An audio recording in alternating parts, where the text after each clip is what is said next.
Heard every week on the amateur radio bands all around the world, broadcast on low-power AM and FM stations all across the U.S., and one of the first podcasts on the Internet, we are This Week in Amateur Radio, the worldwide premier amateur radio and technology news magazine and bulletin service of the air.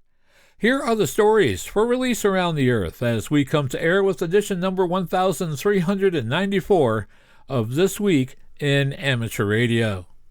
Get ready for the 2025 ARRL November sweepstakes on phone. We will have all the details. The FCC proposes auctioning additional spectrum to expand wireless services.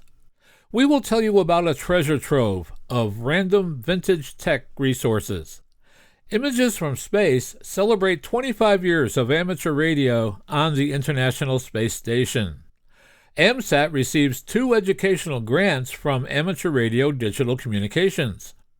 The Ukraine is forced to destroy an historic radio telescope that fell into Russian hands. The ARRL issues a new precedent for on-the-air radiograms. We will have the details. Regulators in Australia propose a new amateur radio ban plan. Police in Albania seize the equipment from a de-expedition team and suspect them of espionage. ARRL division elections end on November 21st, 2025, so get your votes in now. The James Webb Space Telescope is repaired through a software fix from Earth. No astronauts needed. The New York State Attorney General James demands the FCC expand multilingual emergency alerts. And musicians Brian Eno and Betray Wolf really launched their new album. We will have all the details for you coming up in this week's report. These headline stories will come to you in a moment along with this week's special features. We'll visit with Bruce Page, KK5DO, and get an update from AMSAT on what's new with all of those amateur satellites in orbit. Australia's own Arnold Benshoff, VK6FLAB, and Foundations of Amateur Radio will attempt to answer the question, what do you call that radio? Or, where did that radio come from? Our own amateur radio historian, Will Rogers, K5WLR, returns with a brand new edition of A Century of Amateur Radio.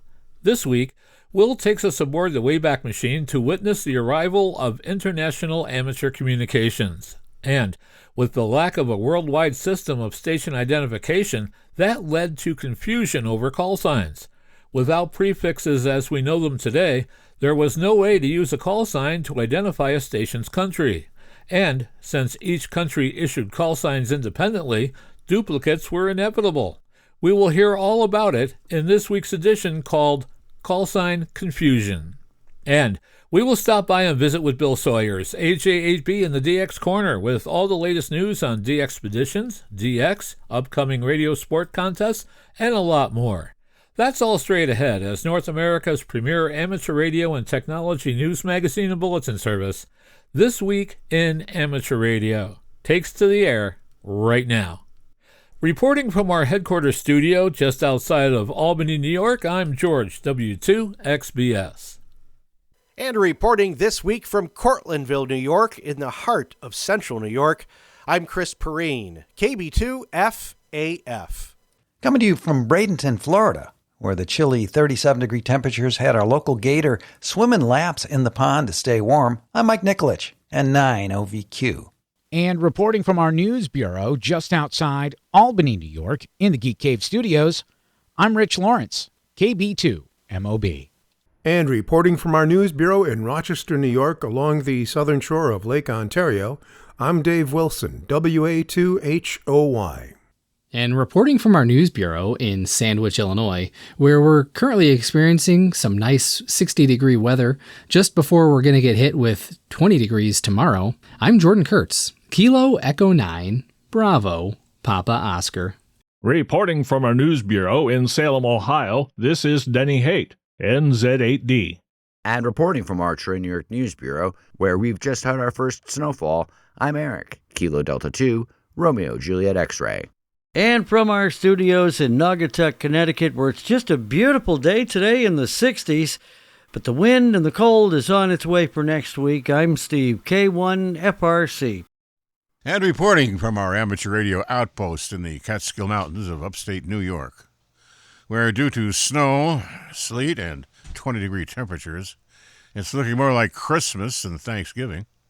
I'm Don Hulick, K2ATJ. And reporting from our news bureau in Fayetteville, Arkansas, where it's been warmer than normal for this time of year, I'm Will Rogers, K5WLR. Leading off our news this week, the November sweepstakes. One of amateur radio's most anticipated weekends of the year is almost here. The 2025 ARRL November Sweepstakes Phone Single Sideband Voice Contest takes place November 15th through the 17th, beginning at 2100 UTC Saturday and running through 0259 UTC Monday. With all the details of this year's running of the November sweepstakes, we go to John Ross, KD8 IDJ, who files this special report from League headquarters. The CW Morse Code event was held 2 weeks ago. Sweepstakes is more than just a contest. It's a long-standing tradition in amateur radio self-training and operating skill. Participants throughout the U.S. and Canada share a unique exchange of information designed to simulate message handling procedures. The event traces its roots back to 1930, making it the oldest domestic radio contest. After a pause during World War II, it returned stronger than ever, continuing to connect generations of radio amateurs. Each station may be contacted only once, and multipliers are limited to the 85 ARRL and Radio Amateurs of Canada sections. There are no changes to sweepstakes multipliers for 2025. Contacting all of them earns a clean sweep and the bragging rights that come with that, with the coveted clean sweep coffee mug, a badge of honor, and for many hams. Last year's phone weekend, held November 16th through the 18th, 2024, delivered solid activity and good participation across the bands. A total of 1,457 logs were submitted, representing 356,085 valid contacts after log checking. While band conditions weren't spectacular, they were better than the previous year, with 10 meters showing impressive early activity, carrying 14% of all QSOs in the first 2 hours. 20 meters proved to be the workhorse band, accounting for 32% of all contacts, while 40 meters contributed 25% and 15 meters accounted for 20%. The single-operator low-power category once again led the pack, making up 42% of entries. Overall, single-operator categories represented 94% of all submissions. The limited antennas overlay, introduced in 2023, continued its momentum, with 483 participants choosing that option. Youth participation also ticked upward, with 19 logs submitted in the youth overlay. Among them, Levi Jeffers, K6JO, operating as ND7K, reclaimed the top youth overlay position and placed 7th overall in the single-operator high-power category. Sweepstakes newcomer Max Friedman, N4ML, today he's a member of the ARRL headquarters staff, made a strong showing in single-operator unlimited high-power with the second highest youth score of 158,000 points. I'm John Ross, KD8IDJ. Whether you're a seasoned contester, a casual operator, or taking part in your first major event, ARRL November Sweepstakes Phone is your chance to be part of one of amateur radio's greatest traditions. Fire up your rig, check your logging software, and get ready to make some memorable contacts this weekend. For complete information, including full rules and entry details, visit the ARRL Sweepstakes page. Federal Communications Commission Chairman Brendan Carr has introduced a proposal to expand access to mid-band spectrum for future wireless technologies. The draft notice of proposed rulemaking seeks public input on auctioning as much as 180 megahertz of spectrum in the 3.98 to 4.2 gigahertz range known as upper C-band for use in 5G and upcoming 6G networks. Chairman Carr stated, "Restoring America's leadership position is important. After all, freeing up spectrum drives down prices for consumers, creates jobs, and increases competition. It also plays a vital role in promoting our national security and geopolitical interests." He continued, "We've seen how the lower C-band powers in-home and high-speed mobile broadband across the country. So it is now time to start making important decisions on how best to unleash new wireless services quickly in the band." The proposal is part of a broader initiative to strengthen U.S. leadership in wireless innovation while maintaining aviation safety standards in adjacent frequencies. The Commission plans to vote on the proposal at its November open meeting.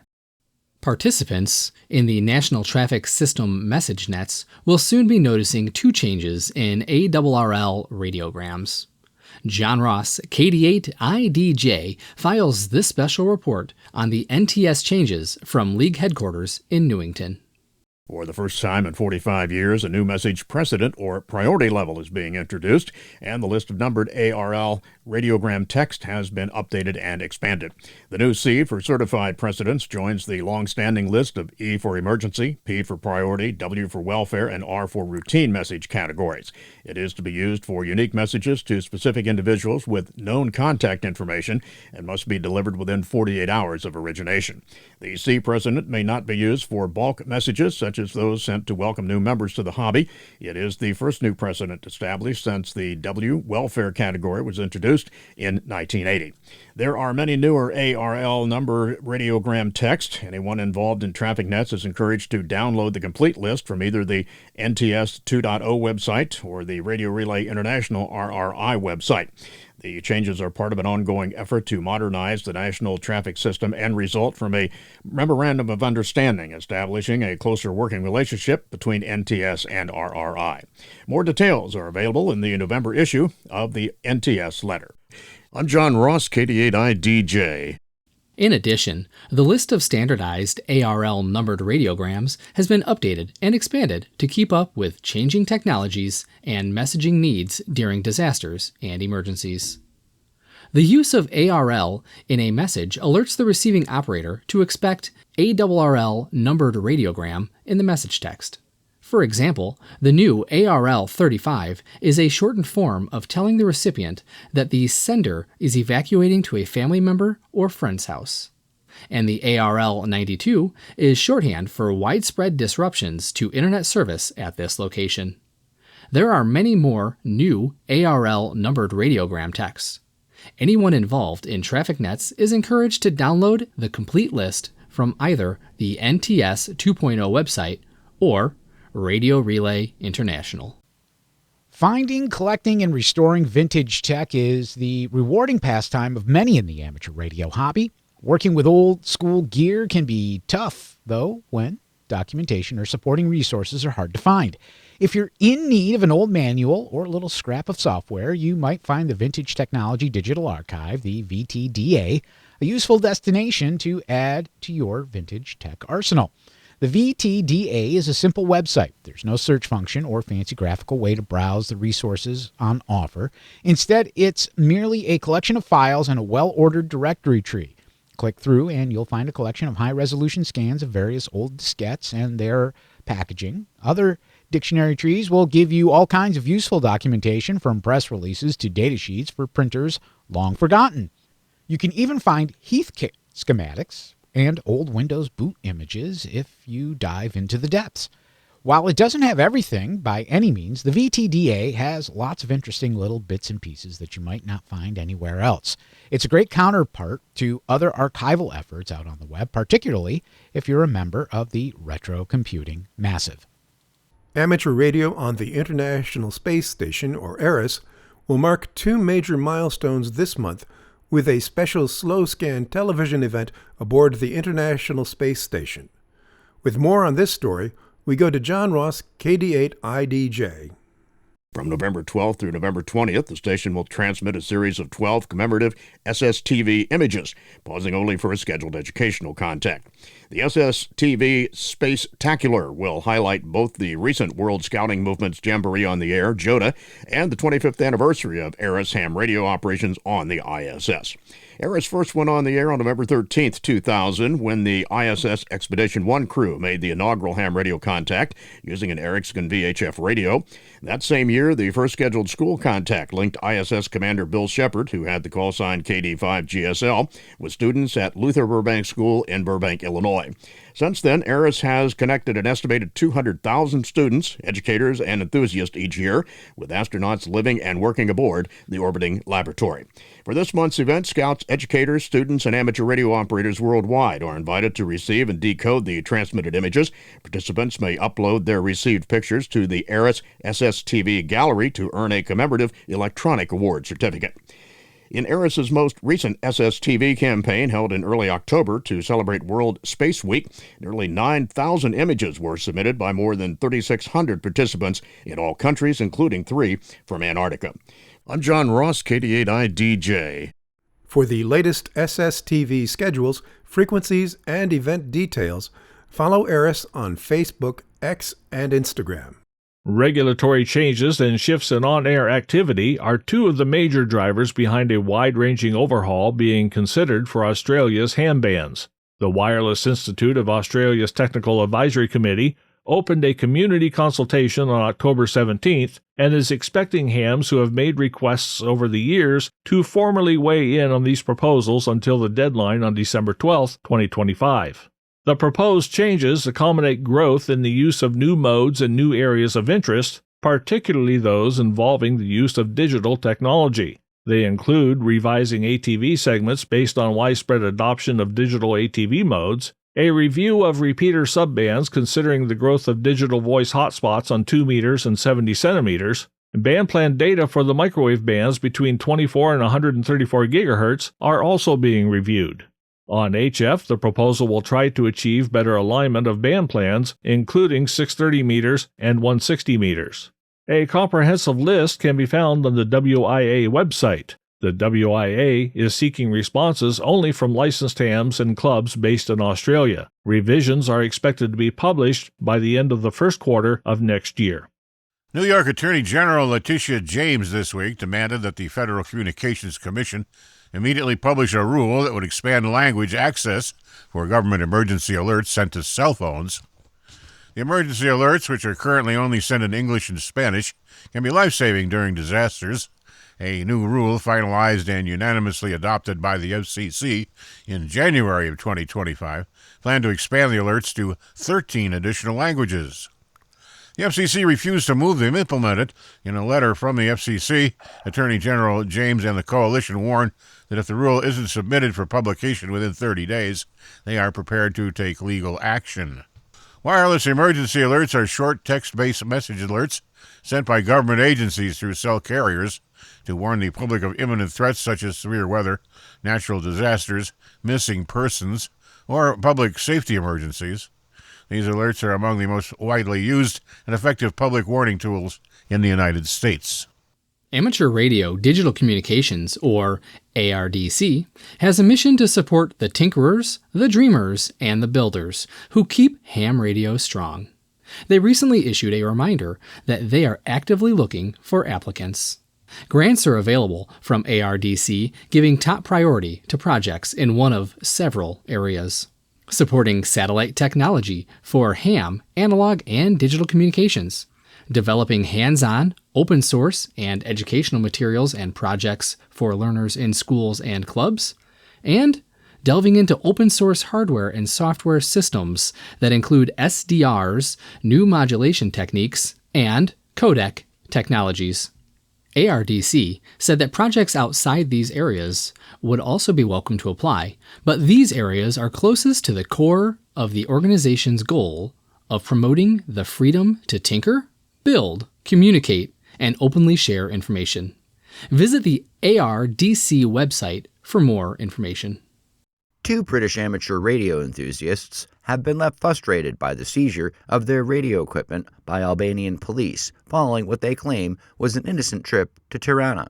Colin McGowan, a delivery driver from Scotland, and Paul Tutensor from Essex traveled to Tirana in May to set up a new radio station to broadcast their signal to other ham radio enthusiasts.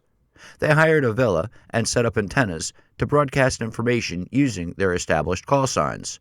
But when it came to leaving the country, customs stopped them to look at the equipment. On the way home, the Albanian customs guy had a look at our equipment, and he got quite interested, so we explained what it was. The next thing we knew, the police wanted to ask us more questions. So we were taken aside and asked to explain what everything did, McGowan told Edinburgh Live.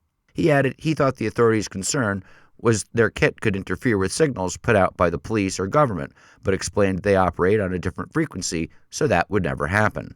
In the end, they took away our gear, and they still have it 3 weeks later, he added, noting that the Albanian authorities had been in touch with their Scottish counterparts. I'm not exactly James Bond, to be honest. I couldn't even wire up one of those video doorbells, so I can assure you I wasn't spying. I'm not entirely sure what spying might even entail, to be honest, and I wouldn't know where to start, he added. The two believe that the authorities had probably not seen such equipment before, and a lack of experience with amateur radio could have resulted in what the two call a misunderstanding. Edward Merkaj, head of the Border Police of Rennes, told ABC News the device was captured by the scanner and there's an ongoing investigation into this matter. Albanian police are not giving any further details due to this sensitive investigation, he added, noting that Tirana prosecutor's office is continuing the investigation.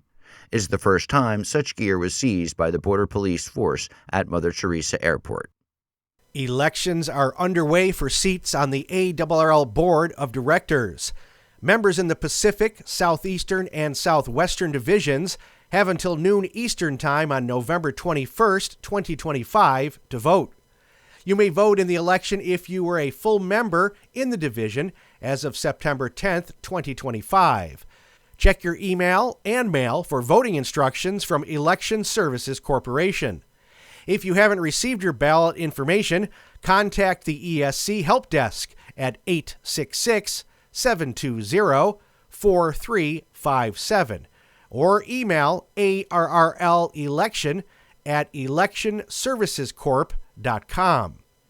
ARRL is governed by its board of directors. Elections are held for contested seats in 5 of the 15 ARRL divisions each year for terms of 3 years. Winners of the current election cycle will assume their roles beginning January 1st, 2026. The ARRL has published its 2024 annual report. Included is a summary of the July 2024 decision made by the ARRL Board of Directors to approve a strategic direction, adding inspiring and educating youth as a third advocacy priority, alongside ARRL's longstanding commitments to promoting and protecting amateur radio. Also included is ARRL's report to America, which recognizes the contributions of radio amateurs, particularly those involved with the Amateur Radio Emergency Service, in supporting emergency response efforts during various natural disasters. The report concludes with copies of the 2024 and 2023 financial statements and an independent auditor's report. In other ARRL news, there are open positions at the League. Come join the headquarters staff of ARRL, the National Association for Amateur Radio. We are currently seeking qualified applicants for the following positions: Membership Manager, Senior RFI Lab Engineer, Public Relations and Outreach Manager, and Purchasing Associate. Full details may be found on the ARRL HR webpage at www.arrl.org/careers. Roger Adam, an adjacent property owner in Genoa, Nevada, used the general public comment period to object to a 60-foot ham radio transmitting tower approved by County Community Development near 265 Old Barn Road. Adam said the Genoa Historic District Commission had rejected a 60-foot 5G tower 2 years earlier and said Community Development approved a 60-foot ham radio tower adjacent to his property's border. He said he submitted opposition by email and telephone on the same day he received the development notice, and that the project applicant's southern neighbor refused to sign documents approving the project. Adam raised safety concerns about the telescoping tower's structural integrity, saying its proximity to adjacent properties could cause a collapse, property damage, or fire. He said multiple Pioneer Trail subdivision owners oppose the tower and contended that at least 6 Genoa Lake residents were not notified by the county. Adam also criticized the project notice, saying it described a retractable amateur radio antenna without drawings or photos, and that written comments were limited to 10 days and sent by mail only to adjacent property owners. Adam asked why the project was treated as a minor design review rather than a larger review process, and urged elected commissioners to ensure taxpayers have the options to vote on decisions that they consider significant. The board did not take action on the matter during the meeting. The comment was heard during general public comment. No county staff presented a reply on the record during the public comment period. The matter remains at the community development review stage, as described by the commenter. And the countdown is on.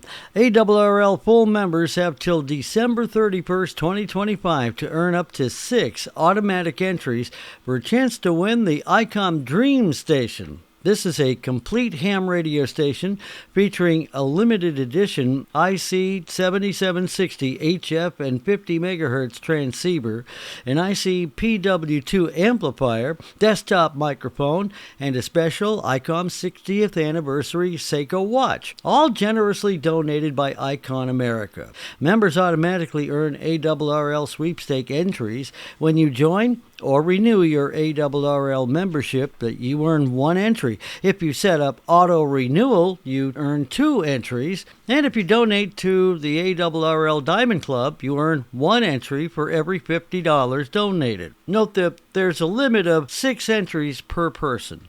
ARRL Director of Development Kevin Beal, K8EAL, shared that many members, including longtime life members, have joined the ARRL Diamond Club this year, earning entries while supporting amateur radio beyond membership dues. Diamond Club donors are fueling the future of amateur radio while unlocking a shot at winning a state-of-the-art ICOM Dream Station valued at over $17,000, said Beal. These donations provide vital funds that will ensure ARRL will continue to work to promote amateur radio, including advocacy, education, technical resources, and public service. These funds also fuel our work to develop the next generation of active hams, including free student membership for youth and programs that recruit new hams of all ages. Every gift is an investment in the hobby we love. The Diamond Club is an opportunity to amplify amateur radio's voice through the ARRL, and this year to potentially upgrade your shack with a winning sweepstakes entry, said Beal. Learn more about the 2025 ARRL sweepstakes and view the official rules on the league's website. On a personal note, I've been to the league headquarters like last week. The prize is on display. You don't want to miss this. Steve Sawyer, K1 FRC. Moraine Park Technical College has generously donated 5 like-new laptop computers to the Fond du Lac Amateur Radio Club, supporting the club's mission to promote education, emergency communications, and technical innovation within the community. The donation will help the club modernize its equipment and expand its educational outreach programs. The laptops will be used for digital communication demonstrations, emergency preparedness training, and licensing courses for new amateur radio operators.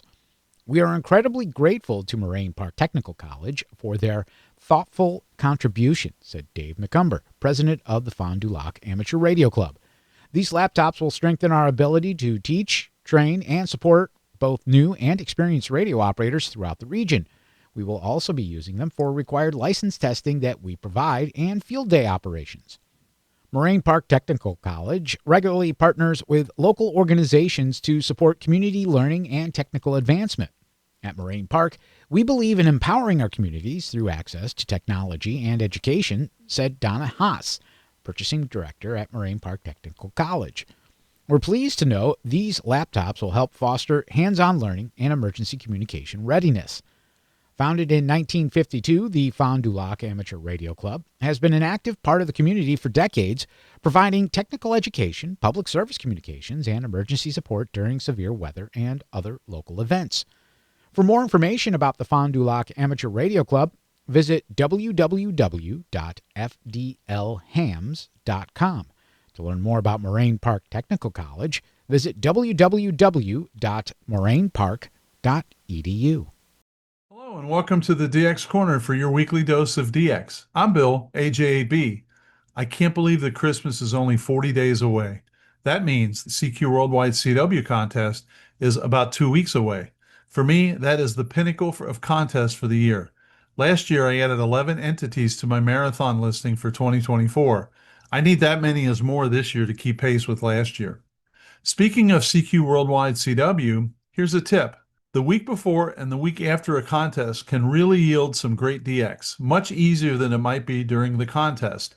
The week before, operators are getting their stations tweaked and tuned up and maybe new equipment or an amplifier or a new antenna, so they'll be on the air before the contest.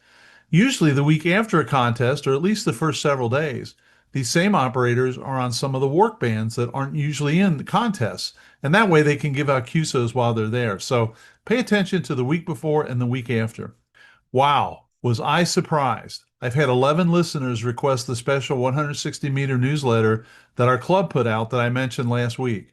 So here's your last chance. You can get a copy by emailing me at thedxmentor@gmail.com. And it does cover about everything you need to know to get on 160. Each week, I try to focus on those entities that will be available in the next 7 days. There is so much data to sift through that I thought a focus on the next week might be helpful. Here's what you should find QRV when you tune the bands. The following DX information comes from Bernie, W3UR, editor of the Daily DX, the Weekly DX, and the How's DX column in QST. If you would like a free 2-week trial of the Daily DX, your only source of real-time DX information, just drop me a note at thedxmentor@gmail.com.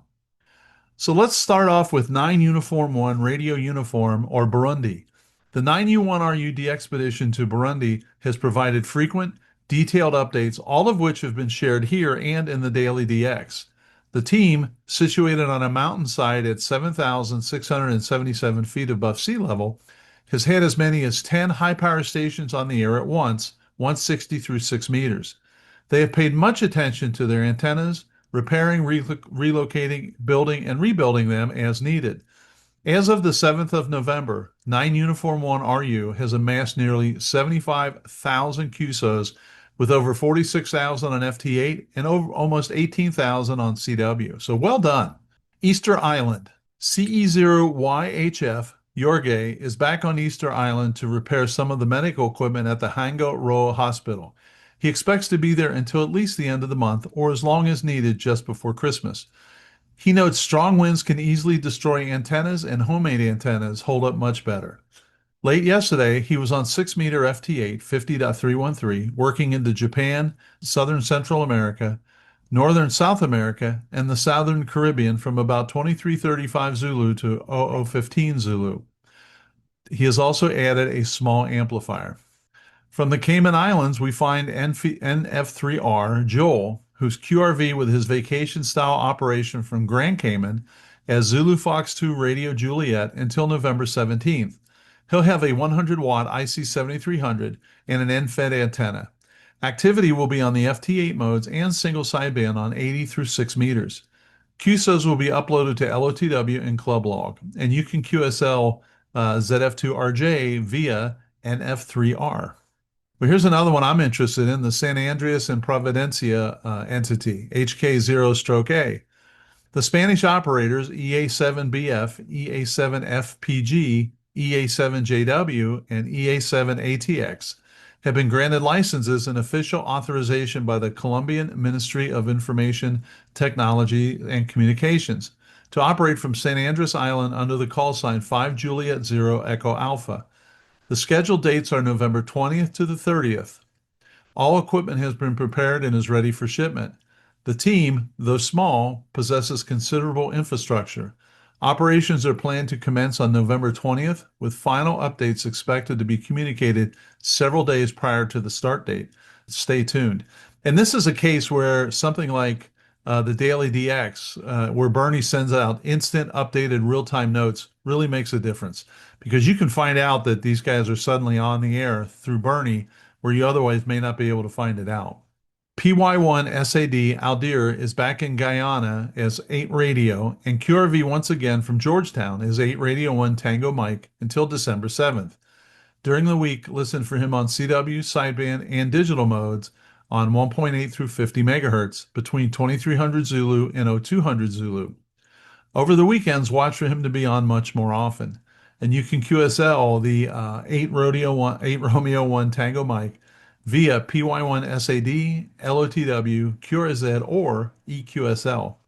Mike, DF8AN, will be operating QRP as 9 Hotel Stroke DF8AN from Malta until November 16th, mainly using the digital modes and some CW, and you can QSL via his own home call of 9 Fox 8 Alpha November. Well, here's one I'm particularly interested in because I don't have Bangladesh confirmed yet. S21 Alpha Charlie Papa tells us that he is excited for the upcoming, quote, Sundarbans DXpedition Bangladesh 2025. It should currently be QRV until November 17th, from what he said is, quote, the world's largest mangrove forest and a UNESCO World Heritage Site. The Sundarbans in the Kuna Range, Sundarbans West Forest Division is where this is located. It is grid NL42SL and POTA ID PD0051. The Amateur Radio Club Akuna is organizing the young operators S21 SRK, S21 ACP, S21 CMD, and S21 AKL. They plan sideband and FT8 with 3 rigs, 1 high power, 2 QRP, to a Yagi multi-band cobweb, and a fan dipole. So look for S21 and let's all get in the logs. Toga 5 Victor 7 Radio United is QRV through November 19th with RA1ZZ Vasily and R9LR Vlad operating. This will be a holiday-style operation on HF, CW, sideband FT8, and the QO100 satellite, with a focus on 160 and 80 meters. Direct OQRS requests and all donors will receive a fast LOTW confirmation. Paper QSLs will be via Club Log OQRS and donations of $10 or more. Hong Kong, VR2.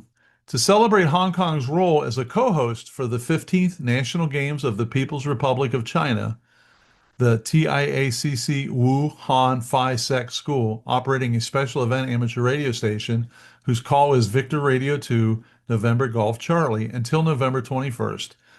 This should enable staff and students to engage directly with the event and connect with radio enthusiasts worldwide. The station's call sign, thoughtfully designated by OFCA, merges Hong Kong's VR2 prefix with the National Games acronym NGC to highlight the occasion's significance.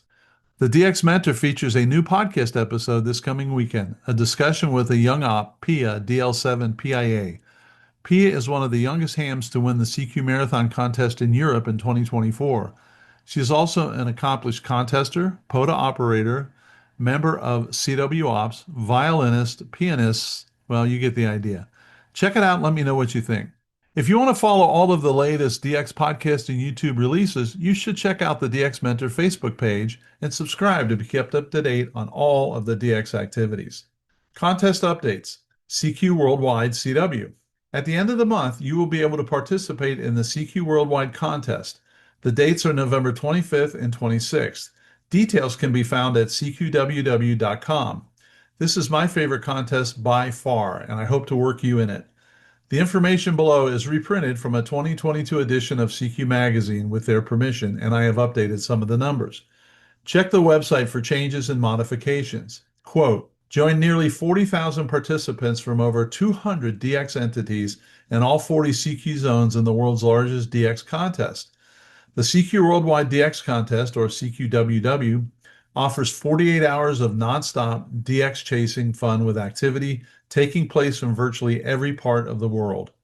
Whether you are competing for awards, looking for a few new band countries, or simply filling up your logbook, the CQ Worldwide offers something for everyone. Check out the various overlay categories for even more chances to enjoy ham radio's premier operating event. Regardless of your entry class, the bands magically light up in the CQ Worldwide contest with activity levels that are unlike any other radio competitions, end quote. In fact, we used to always joke, it's like, why are the bands dead until contest weekend? What do these guys know that we don't? Well, of course, it's not that. It's just that people are actually on the air. Well, we'll continue. Quote, working stations is easy. Exchange and log a signal report and your CQ zone number. So, for instance, on CW, it might be 59905. If you're not sure which zone you're in, visit the CQ Worldwide website, and there's a place there where you can find that out. Generally speaking, for U.S. operators, the U.S. West Coast is Zone 3, the East Coast is Zone 5, and the rest of the lower 48 is Zone 4. Western Europe is mostly Zone 14, and Japan is in Zone 25.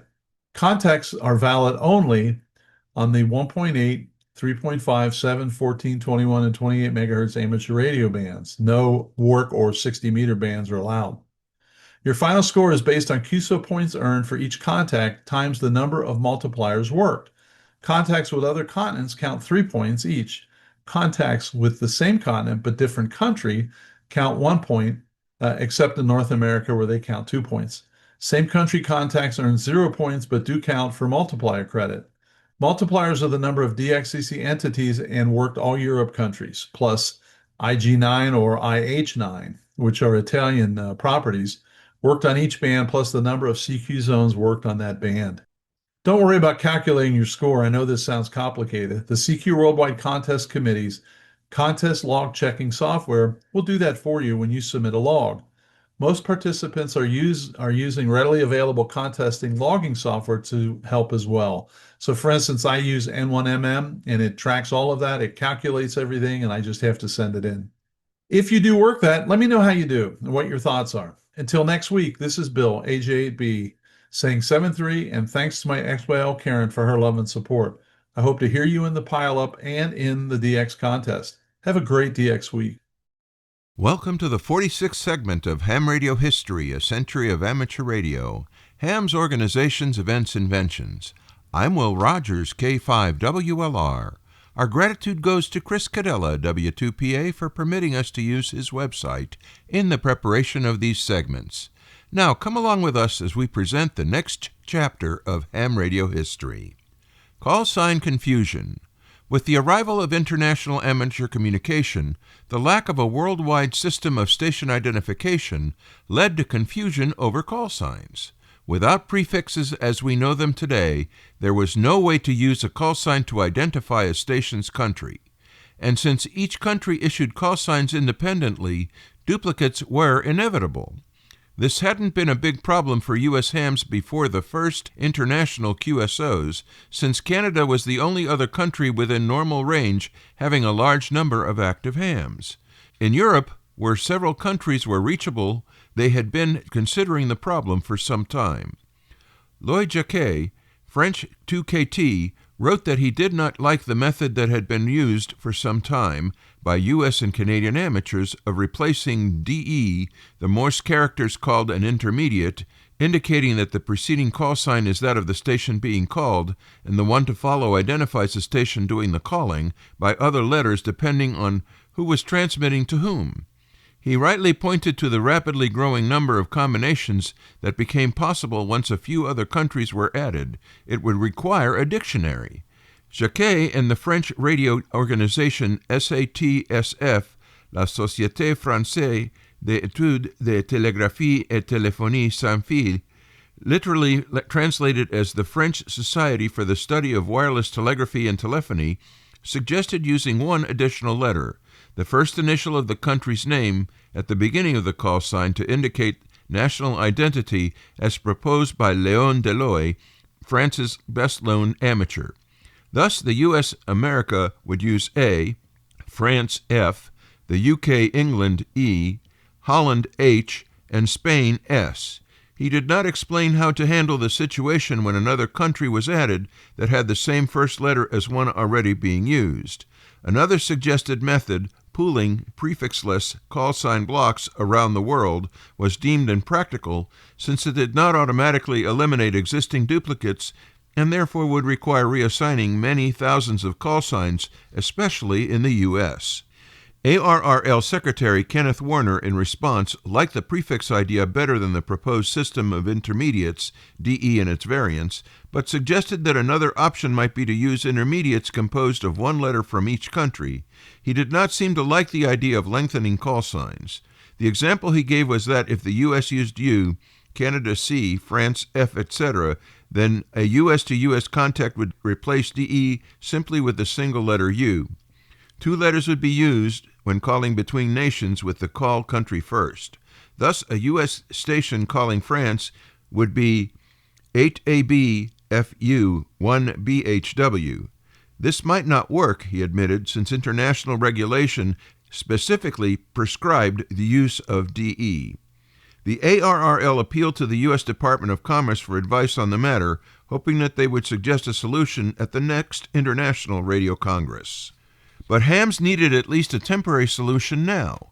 In late 1923, international communications was coming about faster than anticipated, triggered by the first successful two-way contact across the Atlantic. Because amateur call signs were not assigned according to the rules governing commercial stations, which in fact had been using prefixes for a long time, the confusion on the air continued and compounded. The League polled as many amateur radio organizations in other countries as possible in an attempt to construct a scheme that might be accepted by the majority of them. There were many suggestions. A list of requirements to eliminate call sign ambiguity was worked out, mostly trying to avoid lengthening exchanges or changing call signs. That was why prefixes were not considered at first, and probably why League Director Charles A. Service continued to advocate replacing DE as the intermediate instead of adopting international prefixes. Whatever was eventually agreed upon would be used only until the next International Radiotelegraphic Convention, which might not happen for a few years. Although there was no complete agreement, the most widely adopted scheme built upon the American-Canadian pattern already in limited use. A single letter was assigned to each country, and the intermediate was then composed of one letter for each station, first the call, then the calling station, as Warner had earlier described. With U for the U.S. and C for Canada, an example of calling sequence would be 1AW UC 9AL, with 1AW, of course, being the U.S. station. When stations of the same country were involved, only one letter would be used. Thus, DE would be done away with completely, since neither letter was assigned to any country in the new list. Duplicates were eliminated by using a different letter that was still phonetically suggestive of the country. The initial list had 14 entries. A. Australia, C. Canada, F. France, G. Great Britain, I. Italy, M. Mexico, N. Netherlands, O. South Africa, the exception, P. Portugal, Q. Cuba, phonetic, R. Argentina, phonetic, S. Spain, U. United States, and Z. New Zealand. Although there were not enough letters for all the countries of the world, only a small number of them had amateurs. Eventually there would be a problem, but since 12 were left unused, most believed that the supply of letters would last until the next convention. Official governmental sanctioning of this scheme was not sought, since the agreement was made directly among groups of amateurs and would neither affect other services nor change any call signs. Nevertheless, several countries unofficially indicated approval. UK officials, however, insisted that instead of using a new intermediate, British amateurs should add the appropriate letter to both call signs. Thus, a French amateur would use the agreed-upon intermediate, but in reply, the British station would continue using DE, but call, for example, F8AB, DE, G2SH. UK amateurs, it seemed, were ahead of the game, since this is exactly the scheme that would eventually be adopted internationally. There were some other objections favoring the British plan, but at this early stage it was deemed not to be universally acceptable, since some countries specifically prohibited adding a letter to a call sign. In some other countries, non-amateur services were already being assigned call signs based on a sequence of one letter followed by a number. Official prefixes would have to wait a few more years. Faced with the new reality of international QSOs, amateurs also wondered whether the myriad of worldwide languages would pose an obstacle to easy communication. They began to discuss several so-called universal language ideas that were popular at the time. In Europe, where multiple languages had long existed within a short distance, amateurs were forming international radio societies which were attempting to define a single international language, or IL as they called it, for use on the air. Their language was called Edo and was based on 11,000 word roots taken from 8 languages. Together with 14 grammatical terminations, the roots were used to form a variety of words and conjugations that could be recognized, it was claimed, by a large percentage of native speakers of the various constituent languages. In North America, Henry W. Hetzel, secretary of the Philadelphia Esperanto Society, argued that radio was just one example of increasing interaction across language barriers, and that there was a greater need than ever for an international language as promoted by the International Auxiliary Language Movement. He was certain that an international language will be one of the realities in the very near future, and that his choice, Esperanto, was certainly better than Latin. The rationale seemed to take hold at the ARRL, at least for a little while. Reasoning that the question of an international language for radio was linked to the use of one for all other purposes, the League decided to endorse Esperanto in September 1924 after studying the matter for 2 years. It was considered the most widely adopted worldwide. Realistically, however, hams would not adopt such a language solely to support their radio activities, Warner admitted, and would not make the necessary slight effort until the whole world takes up the idea. With the prevalent use of Q signals and other abbreviations, amateurs would come to understand that they had little need for a new universal language. They already had one. Included in this material are quotes from the following: International Intermediate Signals, International Amateur Radio, QST, August 1923, page 58. Charles A. Service, The International Intermediate, QST, December 1923, page 18. O.C. Roos, Get Ready for IL, Work with Foreign Amateurs, QST, February 1924, page 21. Kenneth B. Warner, ARRL endorses Esperanto, QST, September 1924, page 40. With thanks to Chris Cadella, W2PA, for allowing us to use his website, Ham Radio History, A Century of Amateur Radio, Ham's Organizations, Events, Inventions, in the preparation of this segment, I'm Will Rogers, K5WLR, reporting for This Week in Amateur Radio. Foundations of Amateur Radio. If you use a word often enough, it starts to lose its meaning. The other day, during breakfast, coffee, whilst playing one of our Start the Day with a Smile word games, the word radio turned up. I grinned and pointed out that this was my favourite word, to which my partner mentioned that in Italian it's referred to as la radio, which made us both wonder where it actually came from. Did the Italian language import the word or export it, given that Guglielmo Marconi was Italian? A quick search advised us that it came from Latin, radius, meaning spoke of a wheel, beam of light, or ray. Fully enlightened, we finished our coffee and got on with our day. Except I couldn't stop thinking about this. Having recently spent some quality time looking into the history of the RF circulator, I figured searching the patent records might be a solid way to get some handle on where this word radio came from. Initially, Google Patent Search unearths the oldest as being from 1996. Not very helpful. Adding 1900 as the end date filter turns up a radio cabinet patent with a filing date of 1833. Except that it was published and granted in 1931, which is confirmed by the patent itself. This level of corruption in the data affects at least a dozen patents, but I dare say there's plenty more like that. 1857 turns up a patent with the word broadcasting, in the context of broadcasting guano, so nothing much has changed in nearly 170 years, but I digress. Adding quotes to the search term unearths a patent from 1861. Apparently, iron roads, locomotives, large slopes and small radio curves relates to the other meaning of the word radius, in Spanish.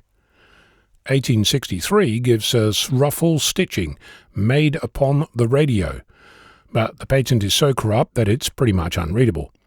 1871 unearths an electromagnetic engine, but the text has so much gibberish that I suspect that the word radio is a happy accident.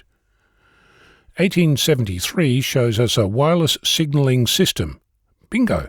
The patent shows us transmitter and receiver circuits, antennas, messages and frequencies, and a whole bunch of relevant radio information.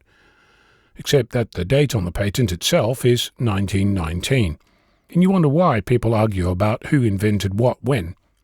I'll spare you the gas apparatus, petrol lamps with cigar cutter, running gear for vehicles, and bounce to 1897. Method of and apparatus for converting X-rays into light for photographic purposes. The first occurrence of radio in the form of radiograph, complete with pictures of the bones of a hand drawn meticulously from presumably an X-ray. I confess I'm not convinced. Using the United States Patent and Trademark Office search for the word radio gives you 54,688 pages with 2.7 million records, ordered in reverse chronological order with no way to skip to the last page. The World Intellectual Property Organization finds the same Spanish iron paths patents but unearths a differential arrangement for radio-controlled race cars from 1900. But inside we discover it's really from 1979. Seems this level of corruption is endemic in the patent field. Wonder who's benefiting from this misinformation. Meanwhile, still looking, I discovered the Oxford English Dictionary, which claims that the earliest known use of the word radio is in the 1900s. But the earliest evidence is from 1907, in a writing by L. de Forest. But you are granted the privilege of paying them to actually see that evidence. Really? On 18 July 1907, Lee de Forest made the first ship-to-shore transmissions by radio telephone, which adds some credence to the claim, but I have to tell you, I'm not particularly convinced. Taking a different approach, starting at Guglielmo Marconi, his first efforts in 1894 showed the wireless activation of a bell on the other side of the room. 6 months later, he managed to cross 3 kilometres, realising that this could become capable of longer distances. The Italian Ministry of Post and Telegraphs didn't respond to his application for funding, so in 1896, at the age of 21, moving to Great Britain, he arrived in Dover, where the customs officer opened his case to find various apparatus, which were destroyed because they could be a bomb. Lodging a patent, improvements in transmitting electrical impulses and signals and in apparatus therefore, was the first patent for a communication system on radio waves. It was granted a year later. One problem. It doesn't have the word radio in it. Instead, it talks about a Hertz radiator. So close. So we've narrowed it down to somewhere between 1896 and 1907. That's an 11-year window. Some observations. De Forest founded a company called the Radio, Telephone and Telegraph Company. It's unclear exactly when this happened. It collapsed in 1909 and was founded after disagreement with management of his previous company, apparently on 28 November 1906. A quick aside, apparently, in 1881, Alexander Graham Bell used the word radiophone for the first time, which he used to refer to a system that used light to transmit wirelessly. He also referred to it as a photophone. You could argue that because light and radio are the same thing, this is the first legitimate use of the word radio in the context of communication. But I'm not buying it. I'll leave you with the discovery that on 30 December 1904, the British Post Office published a Post Office circular with the instructions to use the word radio in the service instructions. Think of it as the metadata associated with the telegram. This information has been repeated often without evidence. If you're keen, the Postal Museum is located in Phoenix Place, London. I've contacted them to see if that particular circular is in their possession. Amazingly, the Post Office circulars have been digitised between 1666 and 1899. So close, but no cigar. That said, I looked for the elusive Volume 7 of the set to see if there were any straggling references to radio, but couldn't confirm this. The Postal Museum catalogue returns plenty of early references to radio, but it's hard to tell what's real and what's written after the fact. Anyone know of any research grants that will allow me to dig into this on site? Feel free to get in touch. Oh, a bed would be good too. I think this might take a while. At the moment, the best I have is an uncorroborated 30 December 1904 for the origin of the word radio in English. In other words, it was imported into Italian. No sign of Marconi, Bell or De Forest. I'm Ono, Victor Kilo 6, Foxtrot Lima, Alpha Bravo.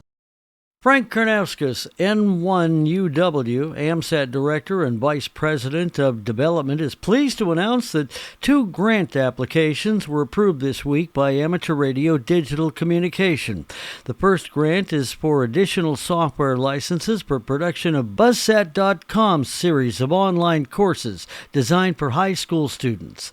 The first course, Introduction to Satellite Meteorology, was introduced at Hambench 2025. The production cycle begins with content development by a volunteer subject matter expert. In the case of the Satellite Meteorology course, retired high school Earth Science teacher Eric Sonnewald N2XSE created content by harvesting open source material, both text and illustrations, and organizing it into a frame-by-frame presentation. From there, the frames are located into a specialized educational authoring program that adds a complex assortment of interactivity tools that help make the learning experience engaging and effective. Constant interaction required of the student helps to prevent the lessons from becoming a mind-numbing text, next page, turning sedative. The authoring software has several AI-assisted capabilities, including the ability to generate audio narrative for text and to translate courseware into up to 70 different languages. The theme of the lesson is Satellites in Space Help Us Live a Better Life on Earth. 14 courses are planned for completion by the end of 2026. The courses are free to students, teachers, at-home educators, scouting leaders, and lifelong learners of all ages. You can experience the Introduction to Satellite Meteorology course now at www.buzzsat.com. The second grant is for production of a satellite-themed coloring book for younger, elementary-age kids. The coloring pages in the book show how satellites play important roles in almost every aspect of modern life. Satellites and their role in agriculture, navigation, broadcasting, pollution control, and wildfire fighting are just a few of the 12 topics shown in the book. Production of the coloring book began about a month before the application for the grant was made, so the finished book cover as well as the sketches for a few inside coloring pages were shown at the AMSAT Space Symposium held back in October. The coloring books will be available before the end of this year for download free of charge from the AMSAT-sponsored www.kidsat.com website. The Digital Library of Amateur Radio and Communications recently added publications provided by AMSAT from 1969 through 2013 to the Internet Archive. These include the vast majority of issues of the AMSAT newsletter, AMSAT Satellite Report, AMSAT's Orbit magazine, and the AMSAT Journal for that time period. The Digital Library of Amateur Radio and Communications is a library of materials and collections related to amateur radio and early communications. The DLARC is funded by a significant grant from Amateur Radio Digital Communications, a private foundation, to create a digital library that documents, preserves, and provides open access to the history of this community. The 6th Annual Youth Dream Rig Essay Contest is about to get underway. Here with all the details, reporting from League headquarters, is John Ross, KD8IDJ. The contest is sponsored by the Intrepid DX Group, a California-based 501c3 nonprofit organization promoting amateur radio in developing nations. But this year, a change. This year, rather than our past essays, we are seeking well-thought-out and clearly communicated project proposals for a public access amateur radio station, said Paul S. Ewing, N6PSE, president of the Intrepid DX Group. This year's contest is called America Radio for Greater Good. Written proposals may be submitted between November 10th and December 10th, 2025, by amateur radio operators aged 25 or younger, describing how they would establish a club, contest, community, or emergency communication station in a school, church, fire station, community center, hospital, or other public building. And that station must be in the USA, and only U.S. licensed amateur radio operators may submit proposals. And proposals may be submitted via email to the Intrepid DX Group at gmail.com or via USPS. The awardee of the complete station will be announced on December 15th, 2025. For more information about the Intrepid DX Group, visit its website at intrepid.dx.com. I'm John Ross, KD8IDJ. This is a departure from our conventional essay contest, added Ewing. We're looking for proposals that would place the station in a secure and common area where it could be enjoyed by other licensed amateurs. Once the winning proposal is selected, the proposal author will have up to 60 days to secure written permission from the owner or guardian of the facility. The written permission must indicate approval for the station and the antenna to be installed. The proposal author may be the trustee of the station. The equipment provided will include a high-frequency transceiver, VHF and UHF transceiver, a 13.8 volt power supply, two 100-foot lengths of coax and antennas. For more information about the Intrepid DX Group, visit its website at intrepid-dx.com.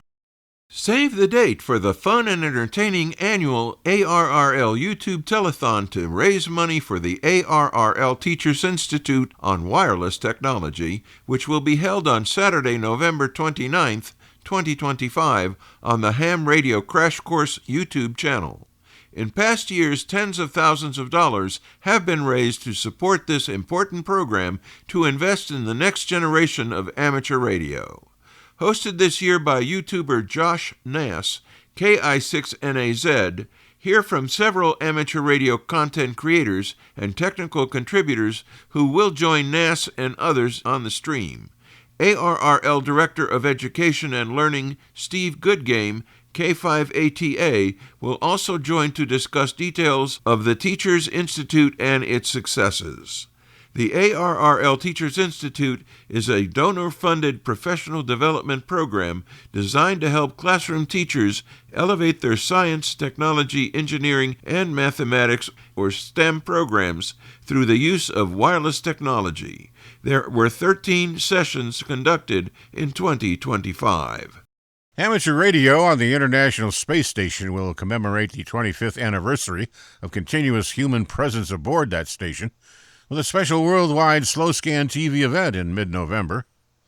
The ISS has been continuously inhabited since November 2 of the year 2000, marking a major milestone in human spaceflight and international cooperation.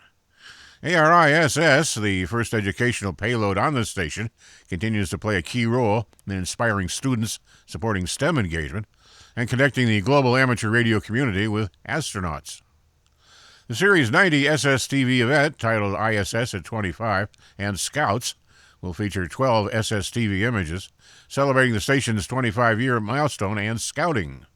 Transmissions begin on Wednesday, November 12, around 17:30 UTC, and continue through Thursday, November 20. Downlink will occur on 145.800 MHz FM using the PD-120 mode, following the standard ARIS pattern of approximately 2 minutes of transmission, followed by 2 minutes off. A planned pause in images will occur to support an ARIS school contact with Azerbaijan on November 16th at 1450 UTC. Radio amateurs and listeners worldwide are encouraged to participate as ISS SSTV events are accessible to stations with a broad range of equipment. Many operators successfully receive images using only a handheld VHF radio and a phone-based decoding app, while more advanced satellite stations can produce particularly clean results. SSTV events continue to be a popular entry point for newcomers interested in amateur space communication. Participants may upload their best-received images to ARISS SSTV portal and then request a commemorative event certificate. Submitted images must be single, unedited slow-scan TV frames in GIF, JPEG, or PNG format, limited to 800 by 800 pixels and 800 kilobytes. Once the image is uploaded, operators will be prompted to request their personalized certificate, and because submissions are only accepted for a short time after the conclusion of the event, prompt participation is encouraged. In keeping with past ARIS activities, operators may also request a traditional ARIS QSL card to confirm SSTV reception. QSL requests must be mailed to the appropriate regional bureau with a self-addressed stamped envelope or sufficient return postage.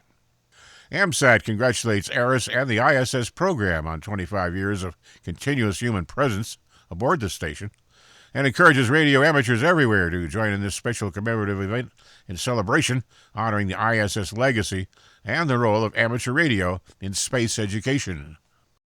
NASA's James Webb Space Telescope, or JWST, has received a remarkable upgrade, not from astronauts or hardware, but from artificial intelligence. Researchers at the University of Sydney developed a software-based solution that corrected subtle image blurring in one of JWST's most sensitive instruments, restoring the telescope's precision without the need for any on-orbit servicing mission. The issue affected JWST's aperture masking interferometer, a specialized instrument designed to resolve extremely fine features when observing stars and exoplanets. Soon after operations began, scientists noticed faint distortions caused by tiny electronic effects within the infrared detector. Rather than planning a complex repair mission, similar to how astronauts serviced the Hubble Space Telescope decades ago, the team pursued a software-only approach. Two PhD researchers, Louis Degoy and Max Charles, created a new calibration system called Amigo that uses artificial intelligence to model the behavior of JWST's detector in space. By correcting a phenomenon known as the brighter, fatter effect, where electrical charge slightly spreads between pixels, their software restored AMI's ability to produce extremely sharp, high-contrast images from millions of miles away. With the correction applied, JWST has achieved sharper-than-ever detections of faint and closely orbiting objects. The team demonstrated improved imaging of a dim exoplanet and a brown dwarf companion orbiting the near star HD 206893, about 133 light-years from Earth. Additional examples included high-resolution observations of Io's volcanic surface, a Wolf-Rayet star system, and a distant black hole jet, confirming that the fix significantly boosts scientific capability. The effort highlights a growing era where software and artificial intelligence can enhance or even repair spacecraft from the ground. Instead of sending astronauts to bolt on new parts, they managed to fix things with code, said Professor Peter Tuthill of the University of Sydney, whose group originally contributed the AMI instrument design for the spacecraft. The achievement underscores both the telescope's flexibility and Australia's strong role in cutting-edge astronomical instrumentation. The research has now been publicly released and peer review is underway. The software tools are being prepared for use by the broader JWST science community, ensuring the telescope continues delivering unmatched views of the universe, all thanks to a clever fix developed on Earth with no spacewalks or hardware intervention required. Bruce Page, KK5DO, is here now with this week's AMSAT report. Bruce? Thanks, John. CatSat, a 6U CubeSat, was built by the students, faculty, and staff at the University of Arizona. It was launched aboard a Firefly Aerospace Alpha rocket. The satellite is in a sun-synchronous polar orbit. After testing, the linear transponder was open for amateur use on November 9th.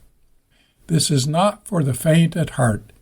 The satellite is listening on 5.663 gigahertz and transmitting on 10.47 gigahertz. The satellite can point the antennas at the Earth for about 10 minutes per pass.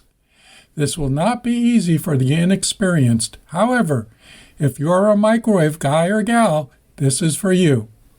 Just a little hint. A 1-meter C-band dish was used for the uplinking and a 6.1-meter X-band dish for the downlink. That equates to a 3-foot and 20-foot dish. This is Bruce Page, KK5DO. Back to you, John. And thanks, Bruce, for that report. It is time for this week's look at solar weather and the terrestrial propagation forecast. There were 2 nights of visible aurora throughout the continental United States, and dead HF bands due to a severe geomagnetic storm caused by what Space.com calls a colossal X 5.1 class solar flare, and associated coronal mass ejection on Tuesday, November 11th. Spaceweather.com for November 14th reports that a NASA model of the latest coronal mass ejection suggests that it could deliver a glancing blow to our planet's magnetic field late on November 16th. Meanwhile, Region 4274 was responsible for multiple low to mid-level C-class flares. The largest was a C4.5 on November 12th. Slight decay was observed in Region 4274. Motion along the inversion lines was minimal within the group. The rest of the spot groups were either stable or in decay. No Earth-directed coronal mass ejections were observed. Solar activity is now forecast to be high, with minor to moderate flares expected, and strong flare activity likely on November 13th through the 15th, mostly due to the flare potential of Region 4274. Solar wind parameters continued to reflect persistent negative polarity coronal hole high-speed stream influences. Total field strength observed on several readings was near 8. Solar wind speeds were between 450 km per second and 600 km per second. Phi was variable through the first half of the period, before turning mostly negative for the second half. The solar wind environment was likely to become mildly enhanced with coronal mass ejection influences on November 10, as the November 7, coronal mass ejection passed in close proximity to Earth. Stronger solar wind disturbances were likely over November 11 and 12, due to the anticipated arrival of the November 9 asymmetric halo coronal mass ejection.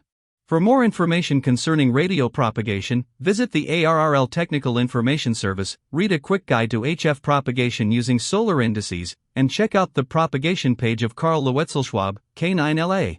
For customizable propagation charts, visit the vocap online for ham radio website.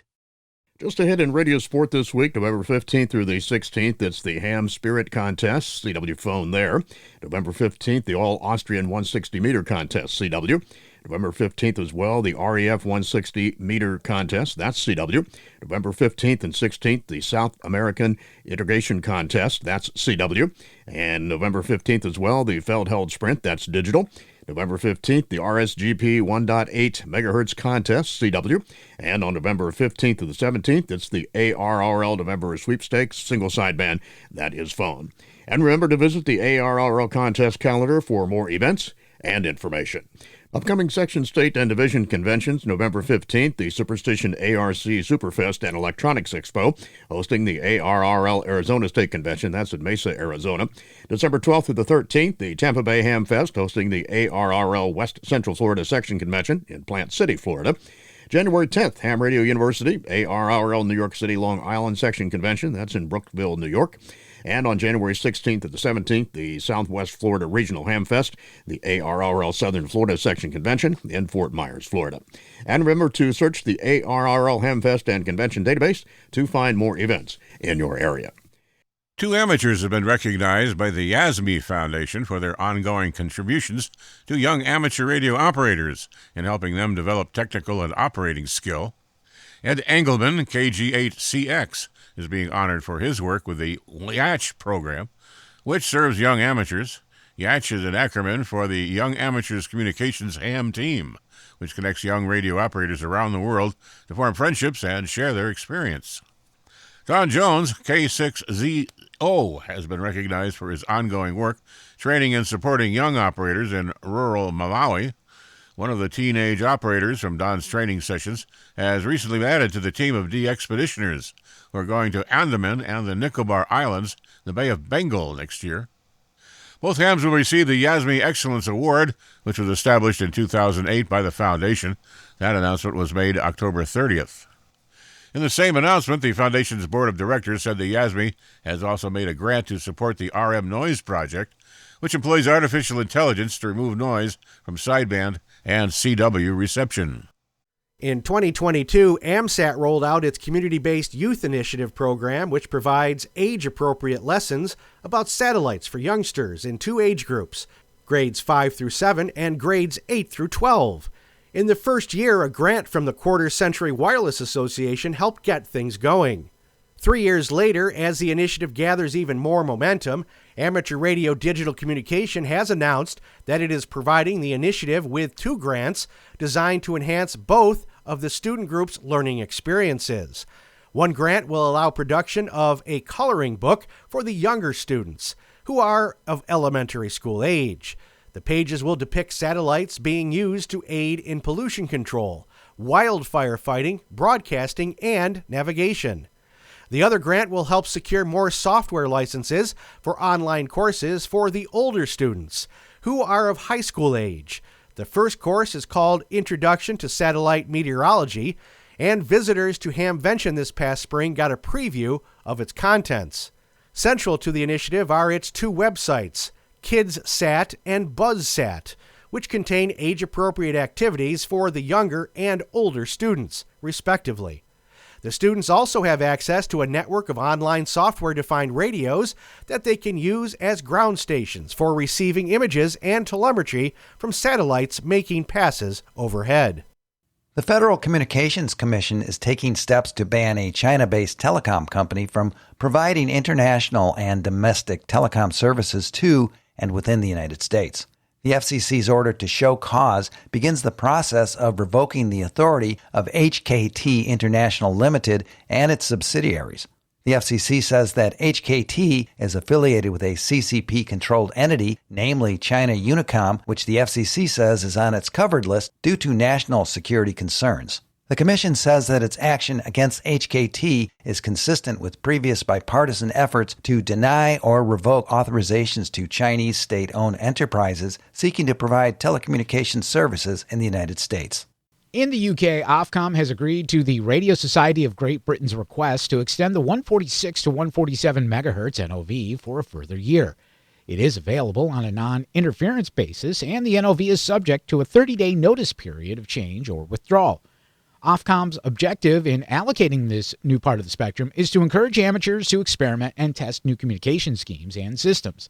The RSGB VHF manager would therefore welcome reports of innovative use of the spectrum to support future discussions via the email vhf.manager@rsgb.org.uk. Full license holders can apply for the 146 through 147 MHz NOV on the RSGB website. It is time for this week's edition of AMSAT Satellites Shorts from All Over. We begin with an announcement that Elon Musk's Starlink has made satellite internet service free to residents in Jamaica and the Bahamas following widespread communications outages caused by Hurricane Melissa. Starlink says the temporary measure is intended to support emergency response and recovery efforts as infrastructure repairs continue. Although service fees are waived through the end of November, new users would still need to purchase a Starlink terminal if they don't already have one.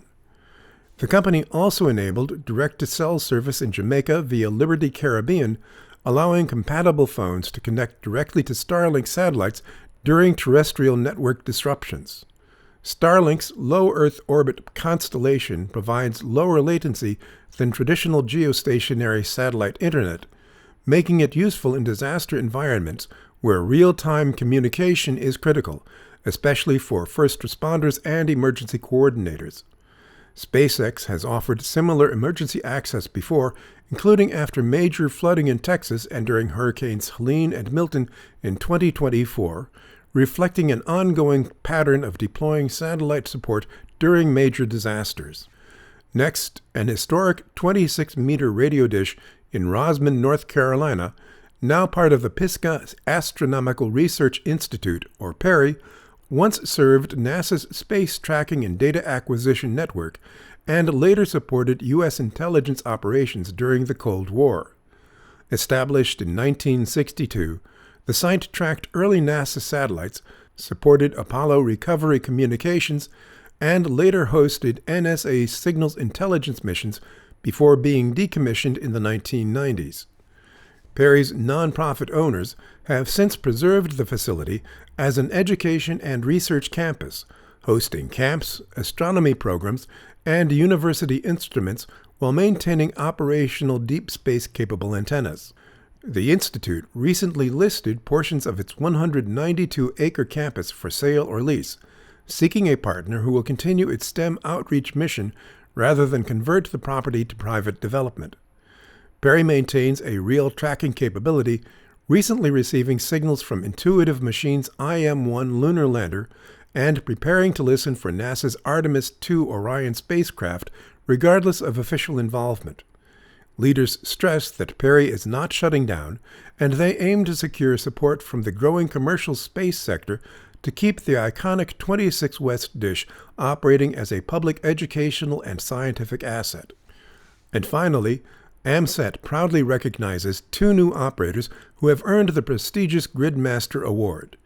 David Fisher, KG0D, achieved Gridmaster Award number 77 on October 19, 2025, followed by Gene Eigme, KJ4M, who earned Award number 78 on October 22, 2025.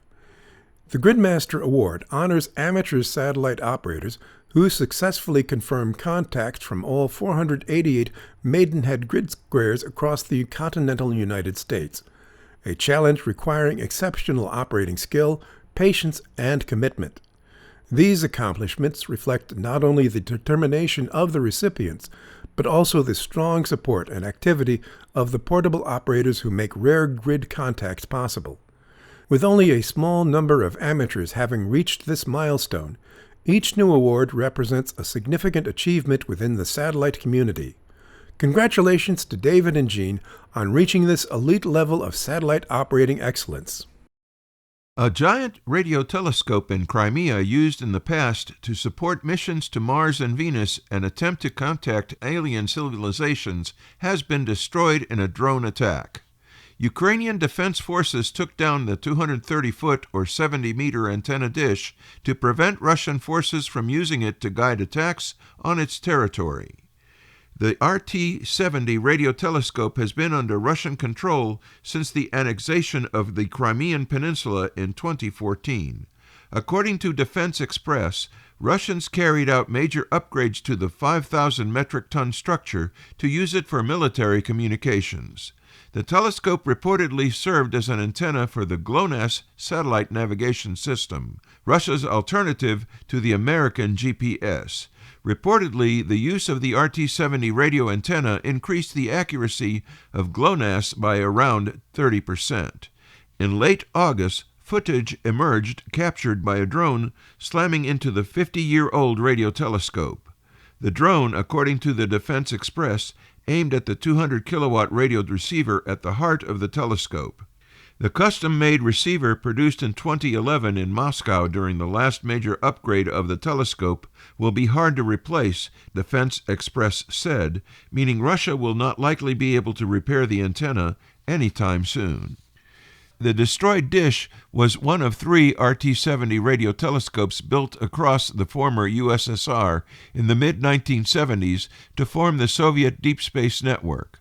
Soviet satellite controllers used the radio telescope near the city of Yevpatoria on the Black Sea coast to communicate with several missions of the Venus exploration program Venera in the late 1970s and early 1980s.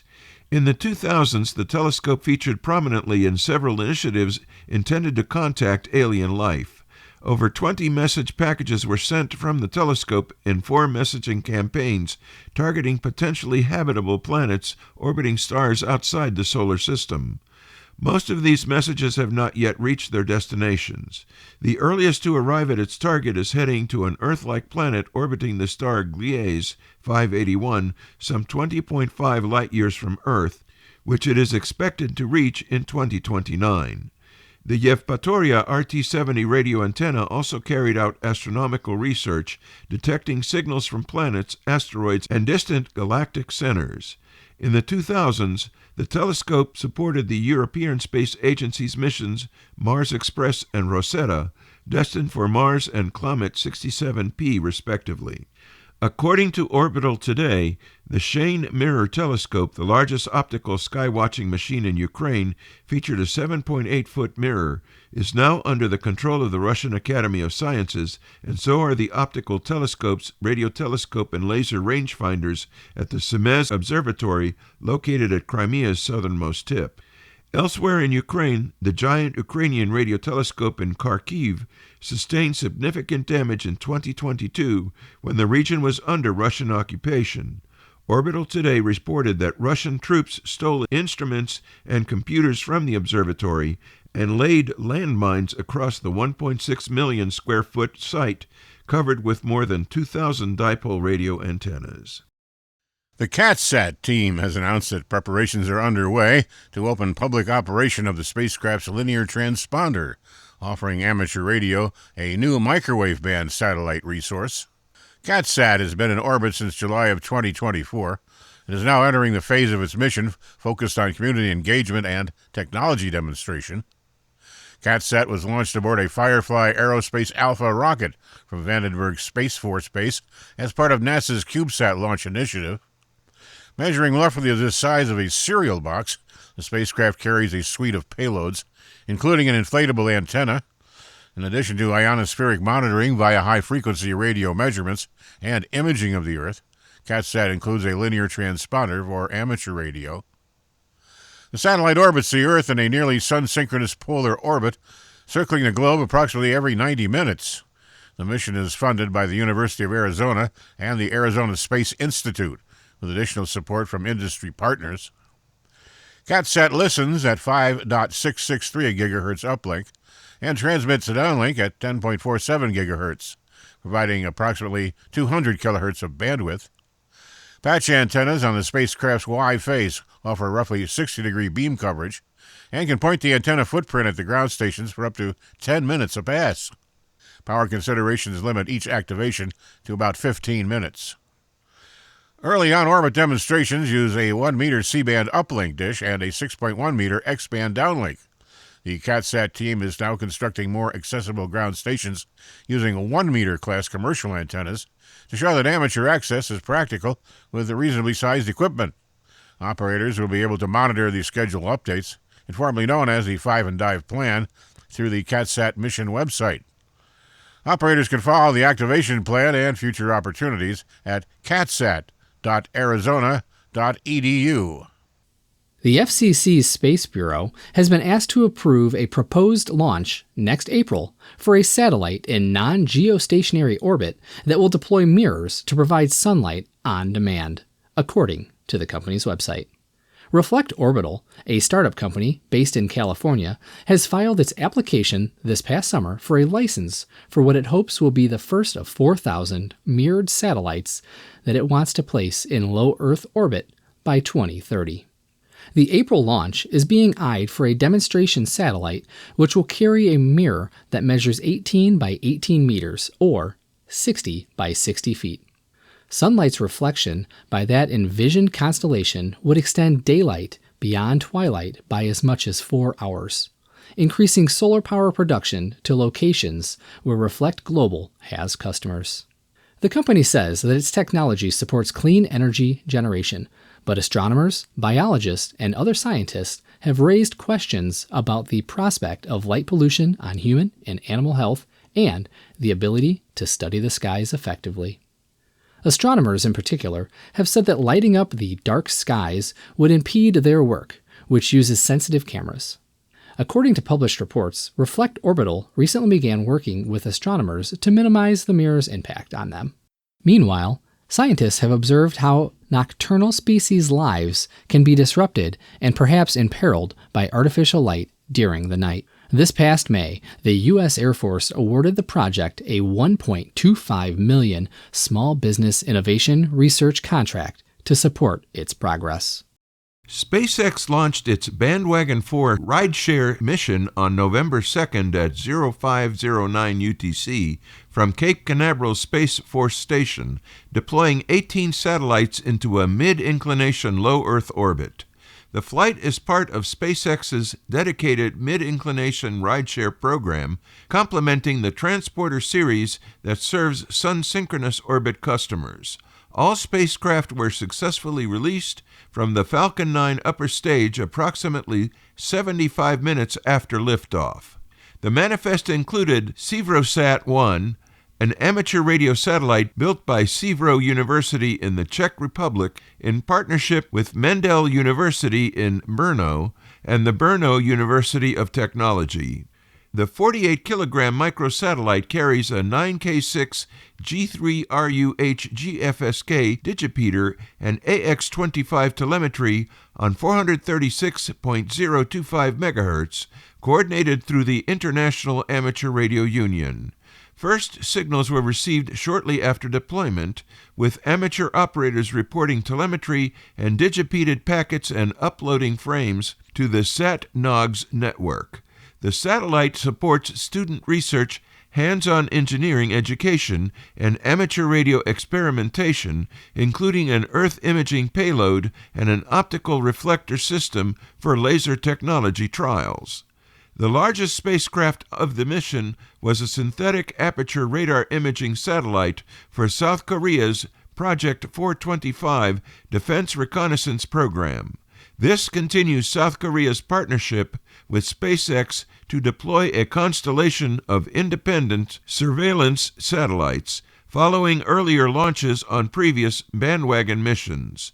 The spacecraft is expected to provide high-resolution radar imagery to support national security and intelligence activities. Commercial Earth observation company ICEYE launched 3 additional synthetic aperture radar satellites for the Emirati firm Space 42, expanding the Foresight constellation for regional surveillance and environmental monitoring. Weather intelligence provider Tomorrow.io also flew 2 spacecraft to enhance its global atmospheric sensing network, supporting improved forecasting and climate modeling applications. Commercial space station developer VAST deployed its Haven Demo spacecraft, a 500-kilogram technology demonstrator designed to validate systems for the upcoming Haven 1 private station. The satellite will test avionics, communications, propulsion, and power systems in orbit. In addition, StarCloud launched StarCloud 1, a technology demonstration spacecraft billed as the first on-orbit artificial intelligence compute node featuring an advanced NVIDIA processor intended to run large language models in space. One newcomer was StarCloud, which flew its StarCloud 1 satellite on Bandwagon 4. The company aims to develop data centers in orbit. StarCloud announced October 30th that it will work with another startup, Rendezvous Robotics, to study how to use self-assembling spacecraft technology developed by Rendezvous on future StarCloud missions. StarCloud envisions future spacecraft requiring solar panels and radiators several kilometers long.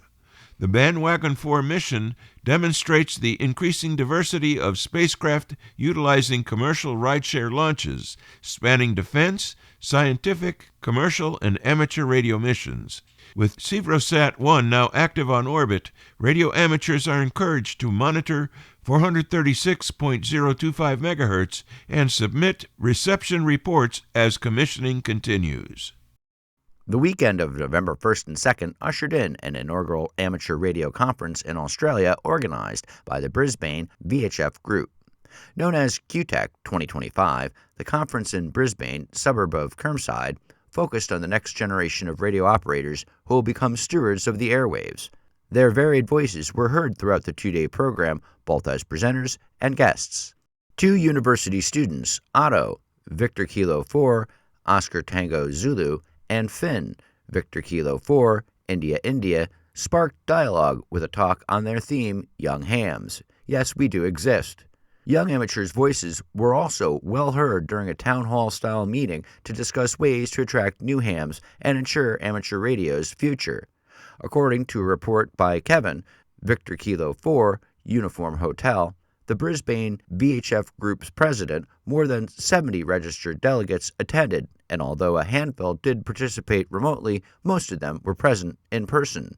Kevin's report, which appeared first in a Wireless Institute of Australia newscast, said one of the high points of the conference was perhaps one of its briefest, an 11-minute contact between 15 students and astronaut Johnny Kim, Kilo Juliet 5, Hotel Foxtrot Papa, at the moment the International Space Station orbit passed over Queensland. Like amateur radio itself, the conference is expected to have a bright future. Kevin said organizers are already working on QTech 2027. In Sri Lanka, amateurs have just completed a successful national readiness exercise which simulated a tsunami, recalling the one that struck the region in December of 2004. It was a magnitude 9.2 undersea earthquake happening off northern Sumatra on December 5th, but fortunately, it was simulated. The Disaster Management Center and the Radio Society of Sri Lanka responded as if it were happening for real, sending traffic designed to coordinate evacuations and respond to health emergencies and other critical situations. A statement from the Radio Society's Management Council posted on their Facebook page said that the HAMS field operations on VHF from Colombo, Galle, and Kalaterra provided uninterrupted data relay across the island. The scenario called for disaster response from a variety of agencies where such coordination was crucial. The field operators had strong support from home-based listening stations. Frequencies were also monitored by the Amateur Radio Society of India and member societies of International Amateur Radio Union Region 3. The Council statement said this exercise not only demonstrated the vital role and effectiveness of amateur radio in emergency response, but also reaffirmed the importance of strong collaboration between the RSSL and the Disaster Management Center in building national communication resilience and public awareness. Sri Lanka was among the many nations struck by the Indian Ocean earthquake and tsunami in late 2004 that killed tens of thousands. What happens when a material loses its ability to conduct electricity, seemingly for no reason? Researchers have been working to solve that mystery, and they think they now know why. It's uncommon, but when it happens, as it does in the quantum realm, scientists have previously been left shrugging their shoulders. Now, when material that had been capable of conducting electricity loses that property, becoming an insulator, they're nodding their heads in recognition instead. As explained in a recent paper published in Physical Review Letters, an international team of researchers working at the DESI Institute in Germany made their discovery while working with a compound of the rare earth metals tellurium, selenium, and thulium. They found that the compound lost its inherent conductivity because of what researchers described as a particle dance involving a group of particles called polarons, quasi-particles, which can combine and behave as one particle instead of several.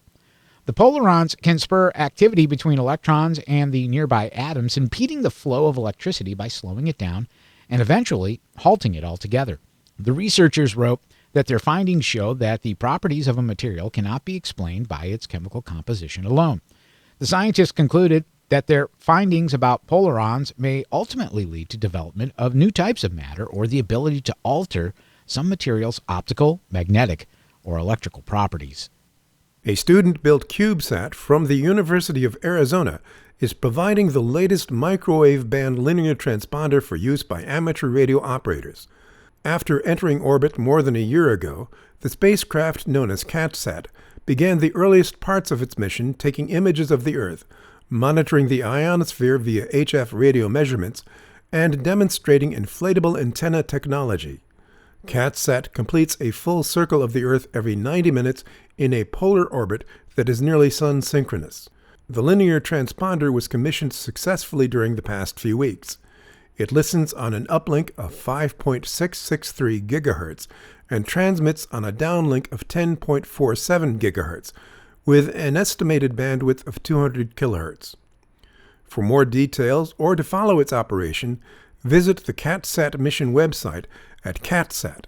That's catsat.arizona.edu. And finally this week, when the musician-composer duo of Brian Eno and Beatty Wolf launched their new album, Liminal, on October 10th, they really launched it, in every sense of the word. On Facebook, Brian Eno described the pair's musical partnership as exploring an intimate and unfamiliar new sonic world. So what better venue for it than some faraway sonic world? The pair beamed the album into space via microwave transmission 5 days after its release. At the helm of Liminal's liftoff was Nobel Prize-winning physicist Robert Wilson, operating the Holmdel Horn antenna in New Jersey, which had played a role in helping prove the Big Bang Theory. The microwave horn antenna, as it turns out, is a well-tuned instrument of music as well as science. For Beatty Wolf, this was actually its encore performance. Robert Wilson helped broadcast a previous album of hers in 2017, a work known as Raw Space. Music, the universal language, is now the universe's language. Even NASA has got into the act. In 2008, the space agency marked its 50th anniversary by sending a recording of the Beatles' Across the Universe into deep space. Last year, its Deep Space Station 13 radio dish antenna in California beamed the first hip-hop song into space, Missy Elliott's The Rain, Supa Dupa Fly. This past May, the European Space Agency broadcast a Vienna Symphony Orchestra performance of Johannes Strauss's Blue Danube Waltz from its radio antenna in Spain at the speed of light in the direction of the Voyager 1 probe. This is the never-ending journey of music. It is now surrounded by constellations and CubeSats, dancing with the stars. Many of the news and information items heard in this edition of This Week in Amateur Radio have been provided by the American Radio Relay League, the ARRL Audio News Service, and the ARRL Letter, AMSAT, the Radio Amateurs of Canada, the Shortwave Listening Post, the Federal Communications Commission, the Radio Society of Great Britain, and Ofcom, the South African Radio League, the International Amateur Radio Union, the Wireless Institute of Australia and the Australian Communications and Media Authority, the New Zealand Association of Radio Transmitters, the Amateur Radio Newsline, the Rain Hamcast, Eric Guth, 4Z1UG and QSO Today, QRZ.com, the International Telecommunications Union, the 425DX News, Parks on the Air and the Soda Reflector, and various news sources on the Internet. This Week in Amateur Radio is heard all around the world on the amateur bands, and on great repeater systems like the KB3 CNN Gateway FM Association repeater, on 146.730 MHz every Tuesday evening at 7:30 p.m., covering the wide area of western Pennsylvania, Ohio, and West Virginia. If your repeater system carries This Week in Amateur Radio, let us know via email, and we will mention your station in an upcoming edition. Send your information to w2xbs77@gmail.com. With special thanks to all our weekly news sources and to you, our listeners, that wraps up this edition of This Week in Amateur Radio. If you'd like to write to us, you can find everything you need, including archive editions of the news service, at our website at twiar.net. And now, for all of us at This Week in Amateur Radio headquarters and our news team around the world, this is Chris Perrine, KB2FAF, wishing you a 73.